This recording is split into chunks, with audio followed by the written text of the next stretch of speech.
Okay, so last time we talked about ETFs, the whole basket thing, remember? Right, the vegetable oil guy. The vegetable oil guy, exactly. But at the end, I said there was this whole other cousin, mutual funds, that people mix up with ETFs constantly. And I mean constantly. Like people use the words basically interchangeably. I bought a fund. Okay, which kind? Because they sound the same, they kind of look the same on paper, but the difference is they actually matter for your money, for how it grows, for what you're allowed to do with it. So today, we're finally clearing this up. ETF versus mutual fund. What's actually different and why? Okay, so 3 things, just 3, and honestly, once you get these, you basically get the whole picture. First one, who's driving? With a lot of ETFs, remember, it's a formula. Nobody's picking favorites. Mutual funds, usually there's an actual person, a fund manager, sitting there going, I like this stock, I'm skipping that one. A real human making calls. Okay, so mutual fund is more like an actual chef, not just autopilot. Right, exactly. Second thing, when you can get in or out. ETFs trade all day like a stock. Buy at 10 a.m., sell by lunch if you want. Mutual funds, just once a day. Everybody who buys or sells that day gets the same price, calculated after the market closes. Wait, so if I panic and try to sell at like 2 p.m.? Doesn't matter what time you click, you're getting end-of-day pricing, whatever the price ends up being. Okay, that actually forces some patience, doesn't it? Kinda, yeah. And third, how you even buy it. ETFs, you go through a brokerage, buy it like a stock. Mutual funds, a lot of the time, you're buying directly from the fund company itself. Okay, honestly, that's way clearer than I expected. Hey, and if you just found us, quick hello. I'm Frank, this is Lynn. Welcome to Talk and Wonder. This is basically what we do here. Take stuff that sounds intimidating and just break it down in plain English. Last time it was ETFs and a guy who used to trade vegetable oil. This time, mutual funds. Which, spoiler, also has a pretty wild story behind it. It really does. So, mutual funds kind of have this reputation, right? Like the safe one, the boring, responsible cousin. Your parents probably have one. Your 401k probably has one. Yeah, it's very grandma's investment. No offense to grandmas. None taken, probably. But here's the thing. All those rules that make it feel so safe, one price a day, limits on how much debt a fund can take on, having to tell you what's actually inside it, those weren't just a nice design choice from the start. Those rules exist because back in the 20s, this entire industry nearly destroyed itself. Like wiped out, overnight, destroyed. Wait, mutual funds almost died? The boring, safe one? The boring, safe one. And the wild part is, there was this one specific fund versus basically everyone else in the industry that showed exactly what going wrong looked like and what surviving looked like. Okay, picture this. 1920s, Wall Street is throwing the biggest party in its entire history. Stock prices just keep climbing, and everybody wants in. So people start borrowing money just to buy more stock. Buying on credit, basically, to buy even more. Okay, that already sounds like it's going to end badly. Stay with me. So in the middle of all this, there's Edward Leffler. And Leffler is like the one guy at the party who isn't drinking. Literally, hardcore prohibition supporter, didn't touch alcohol.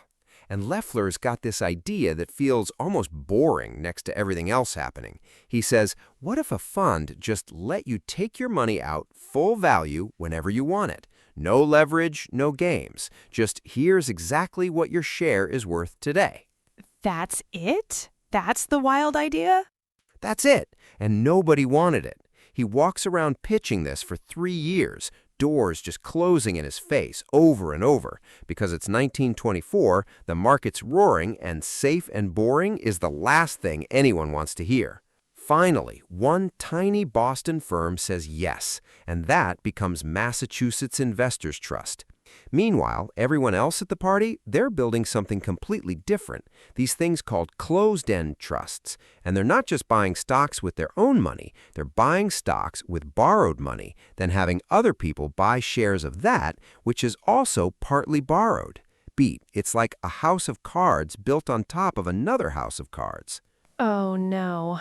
And it's working for a while. Prices keep going up, everyone's making money on paper, more of these trusts get created, almost one new one every single business day by the end. Pause. Tone drops. Then, October 1929. Slow, weighty. The music stops. Stocks start crashing. And all that borrowed money, it doesn't cushion the fall. It makes it worse, way worse. Some of these leveraged trusts end up worth less than pocket change, even though the actual stocks inside them still had real value. The debt just ate everything. So the whole house of cards just... Collapsed. Almost all of it. Meanwhile, Leffler's fund, the boring one, no leverage, no games, beat. It got hit too, don't get me wrong. Nobody walked away clean from this. But it didn't collapse. It bent, but it didn't break. It just kept operating exactly the way it was designed to, while basically everything around it turned to dust. The sober guy was still standing when the party ended. That's exactly it. And Congress noticed. Took them a few years, but by 1940 they passed a law, the Investment Company Act, and it basically copy-pasted Leffler's boring rules onto the entire industry. One price a day, limits on borrowed money, tell investors what's actually inside. So every time your 401k statement shows one clean number once a day, that's not some arbitrary rule. That's the sober guy's. Okay, so knowing the history's great, but same question as last time. I open the app tonight, what do I actually look for? All right, some of it's the same as ETFs, honestly. Remember expense ratio? Still matters here. But mutual funds have a couple extra wrinkles you gotta watch for. Extra wrinkles? First one, since there's an actual person managing the fund, picking stocks, doing research, you're paying for that labor. It's called an active management fee, and it's usually way higher than what you'd pay for something that just tracks an index automatically. Right, because somebody's actually working versus the formula just running itself. Exactly. Second thing, and this one trips people up, some mutual funds charge something called a load, basically a sales commission just for buying in, sometimes for selling out too. Could be a few percent right off the top before your money even starts working for you. Wait, so I could lose money before I even technically invest? Kind of, yeah. Though plenty of funds are no load, meaning no extra toll booth on the way in. You just got to actually check. So, active management fee, watch for a load, and still check what's actually inside the fund. 3 things. That's your starting point. Okay, that's manageable actually. It is. You're not trying to become an expert overnight. You're just learning where to look. So let's pull this all together for a second. We started today going, okay, ETF, mutual fund, what's actually different? Turns out, quite a bit actually. Who's driving, when you can cash out, how you even buy in. And then it turned into this whole story about a guy who didn't drink at the biggest party Wall Street ever threw. Honestly, still one of my favorite ones we've covered. And the crazy part is, almost every rule that feels kind of boring or bureaucratic about mutual funds today, it's not random. Somebody learned that lesson the hard way 100 years ago.